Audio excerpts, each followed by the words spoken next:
Welcome students.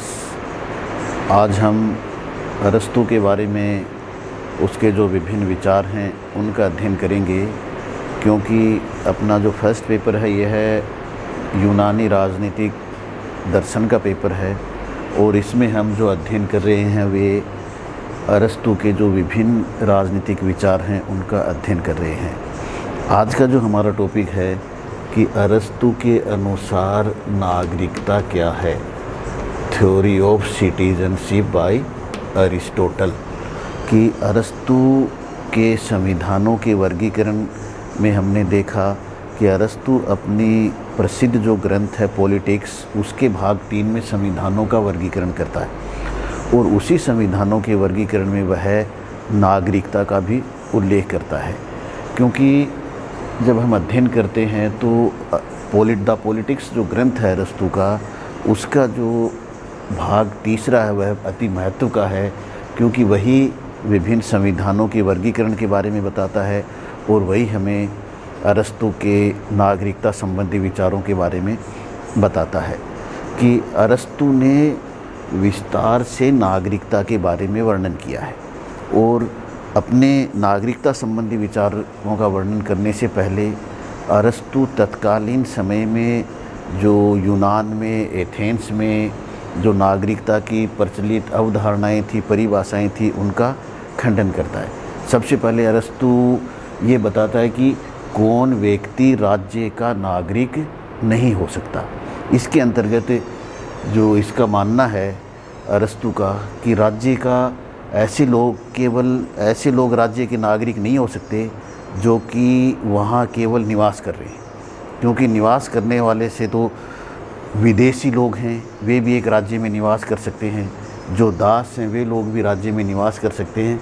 तो कौन है कि केवल मात्र निवास करने से ही कोई व्यक्ति नागरिक नहीं हो सकता। दूसरा कि केवल कानून का अधिकार प्राप्त करने से ही कोई व्यक्ति राज्य का नागरिक नहीं हो सकता, क्योंकि अनेक जो विदेशी राज्यों के साथ संधि के तहत, अनुबंध के तहत भी लोग जो कानून का अधिकार प्राप्त कर सकते हैं, मुकदमा करने का अधिकार प्राप्त कर सकते हैं। इसलिए केवल कानूनी अधिकार से भी व्यक्ति नागरिक नहीं हो सकता। इसके अलावा एक संतान के रूप में जन्म लेने से भी व्यक्ति राज्य का नागरिक नहीं हो सकता, क्योंकि एक नए राज्य के लिए कि संतान जो है, एक नए राज्य के लिए अगर नागरिकों का हम निर्धारण करें तो उसमें यह है कठिनाई होगी, या संतान के जन्म लेने से उसके माता पिता की नागरिकता कैसे प्राप्त की उसके बारे में भी हमें कठिनाई होगी। इसलिए केवल माता पिता का नागरिक होना ही संतान के लिए नागरिकता की कसौटी नहीं हो सकती। इसके अलावा प्लेटो का, इसका अरस्तू का मानना है कि राज्य में निवास करने वाले जो बच्चे हैं वे भी राज्य के नागरिक नहीं हो सकते, क्योंकि जो बच्चे हैं वे उस उम्र तक नहीं आते। इसके अलावा उसका मानना है कि समस्त जो वृद्ध लोग हैं वे भी राज्य के नागरिक नहीं हो सकते। इसके अलावा जो वह मानता है कि जो स्त्रियां हैं वे भी राज्य की नागरिक नहीं हो सकती, क्योंकि स्त्रियां भी किसी न किसी के ऊपर निर्भर रहती हैं। इसलिए पहले वो विभिन्न कैटेगरी डिसाइड कर लेता है अपनी नागरिकता की परिभाषा देने से पहले कि कौन व्यक्ति राज्य का नागरिक नहीं हो सकता, कि विभिन्न जो कैटेगरी के लोग हैं ये राज्य के नागरिक नहीं हो सकते। अब कि जब ये इतने इस कैटेगरी के लोग नागरिक नहीं हो सकते तो फिर अरस्तू के अनुसार नागरिक कौन है, कि नागरिकता की परिभाषा क्या है। इसलिए अरस्तू सबसे पहले कहता है कि जो विधि के निर्माण और न्याय के प्रशासन में भाग लेता है वह राज्य का नागरिक है। अर्थात अरस्तू के अनुसार राज्य का नागरिक कौन है? राज्य का नागरिक वह है जो कि विधि के निर्माण में भाग लेता है। दूसरा, राज्य का नागरिक वह है जो कि न्याय के प्रशासन में भाग लेता है। इसलिए राज्य का अरस्तू के अनुसार नागरिक कौन है? नागरिक वह है जो किसी न किसी रूप में न्याय के प्रशासन में भागीदारी करता है। अतः जो राज्य के समस्त नागरिकों को नागरिकता न देकर केवल सीमित संख्या के लोगों को ही अरस्तू के द्वारा नागरिकता प्रदान की गई है। अब इसके साथ साथ इसमें, क्योंकि प्राचीन समय में, अरस्तु के समय में हम देखते हैं कि यूनान में छोटे छोटे नगर राज्य विद्यमान थे और उन नगर राज्यों में वर्ष में एक बार जो न्याय के प्रशासन के लिए, विधि के निर्माण के लिए एक सार्वजनिक सभा होती थी जिसमें सभी जो राज्य के नागरिक थे वे भाग लेते थे। इसलिए क्या है कि उस सभा में भाग लेने वाले सभी लोग तो नागरिकता क्या थी, सीमित थी नगर राज्यों में, क्योंकि सीमित नागरिकता के कारण ही सभी लोग एक साथ इकट्ठे हो गए और एक जगह है प्रत्यक्ष रूप से जो प्रजातंत्र विद्यमान था उसमें वे भाग लेते थे। इसलिए क्या चीज़ है कि राज्य की समस्त जनसंख्या को नागरिकता प्रदान न कर अरस्तु केवल एक सीमित वर्ग को राज्य की नागरिकता प्रदान करता है। और ये नागरिक कौन है? ऐसे लोग हैं जो कि सक्रिय प्रशासन में भागीदारी निभाने वाले लोग हैं। अब और इसके साथ साथ एक गुण और जोड़ता है कि विधि के निर्माण, न्याय के प्रशासन के साथ साथ राज्य में नागरिकता केवल उन्हीं लोगों को दी जा सकती है जिनके पास अवकाश हो।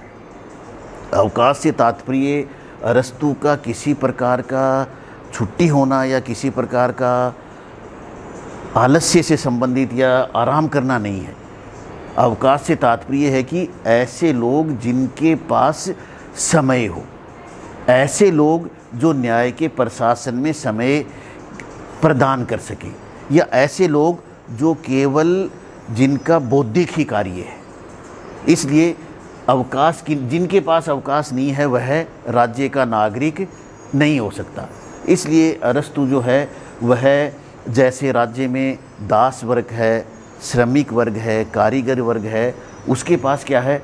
अवकाश नहीं है, क्योंकि वह श्रम के द्वारा अपनी आजीविका जो है उसका कार्य करता है। तो अरस्तु मानता है कि जो व्यक्ति श्रम के द्वारा, भौतिक श्रम के द्वारा अपने आवश्यकताओं की पूर्ति कर रहा है वह राज्य का नागरिक नहीं हो सकता, क्योंकि उसमें अनेक बार कठोरता के गुण विकसित हो जाते हैं।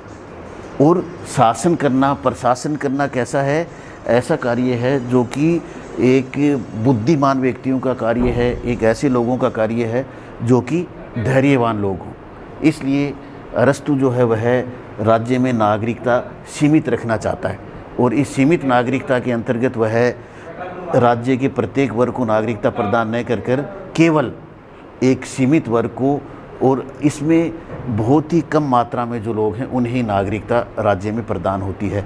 अब कि संक्षेप में अगर हम करें कि राज्य का नागरिक कौन है, अरस्तु के अनुसार राज्य के नागरिक वे लोग हैं जो विधि का निर्माण और न्याय के प्रशासन में भागीदारी करते हों, जिनके पास अवकाश हो। इस संबंध में अरस्तु के नागरिकता संबंधी विचारों की आलोचना की गई है कि इसके अंदर वह कि ये सभी लोगों के लिए उपयुक्त नहीं है, वर्तमान संकुचित अवधारणा है कि केवल राज्य के सीमित वर्ग को नागरिकता प्रदान करता है।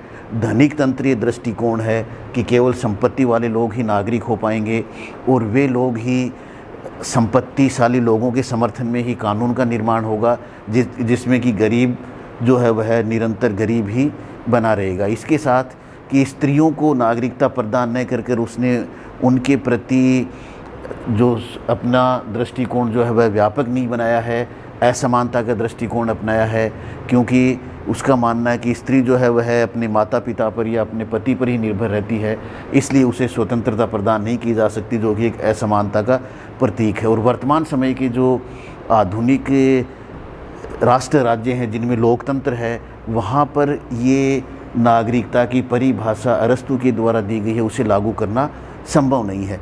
इसलिए अरस्तु की इस नागरिकता की परिभाषा को संकुचित परिभाषा माना गया है और इस संकुचित परिभाषा में कि वह पूरे राज्य के लोगों का कल्याण न कर एक सीमित वर्ग का ही कल्याण कर पाती है, सीमित वर्ग को ही नागरिकता प्रदान करती है। लेकिन इसके जो अरस्तु के अध्ययन करने वाले जो हैं उनका मानना है कि तत्कालीन समय में यूनान की स्थितियों को देखते हुए, एथेंस की स्थिति को देखते हुए अरस्तु ने सीमित नागरिकता नगर राज्यों की अवधारणा के कारण की और जिसका कि उसके लिए उपयोगिता रही है। इसलिए जो नागरिकता की अरस्तु के अनुसार नागरिकता क्या है, नागरिकता की विशेषताएं क्या हैं और इसकी आलोचना किस आधार पर की गई है। अब आने वाली क्लास में हम अरस्तू के जो अन्य टॉपिक हैं उनका अध्ययन करेंगे। तब तक आप अपना इसको रिवाइज करते रहें। Okay, thanks.